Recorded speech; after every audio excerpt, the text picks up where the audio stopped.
అందరికీ నమస్కారం.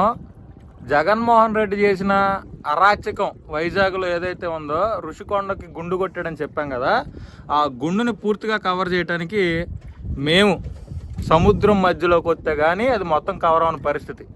వెనకాల మీకు కనపడుతుంది కదా, అదే ఋషికొండ. ఆ గ్రీన్ మ్యాట్లు, ఆ ఇల్లు మొత్తం చూడండి.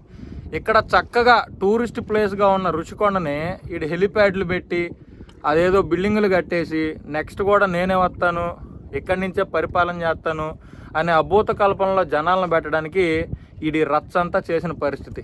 ఆడ ఎందుకు పగలగొట్టాడో తెలీదు.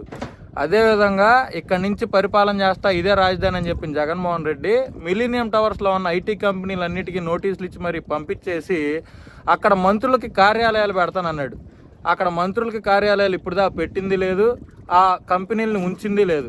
ఆంధ్ర రాష్ట్రాన్ని అన్ని విధాలా అన్యాయం చేయడానికే జగన్మోహన్ రెడ్డి ఒక్క ఛాన్స్ అని మిమ్మల్ని ఓట్లు అడుక్కొని ముఖ్యమంత్రి అయ్యాడు తప్పితే ఆడి వల్ల ప్రపంచానికి కానీ, దేశానికి కానీ, రాష్ట్రానికి కానీ, ఆఖరికి వైజాగ్ ప్రజలకు కూడా ఉపయోగం లేదు. వైజాగ్లో ఉన్న 7 నియోజకవర్గాలు, విశాఖపట్నం పార్లమెంట్లో అన్నీ తిరిగా నేను.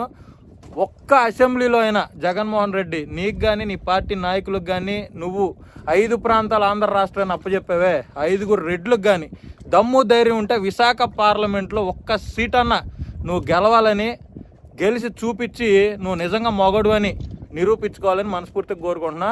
నువ్వు ఒక్క పార్లమెంట్లో ఒక్క సీటు కూడా గెలవు, నీ పని అయిపోయింది. వైజాగ్లో జనాలు అయితే విపరీతంగా పిచ్చి తిట్లు తిడుతున్నారు నిన్ను.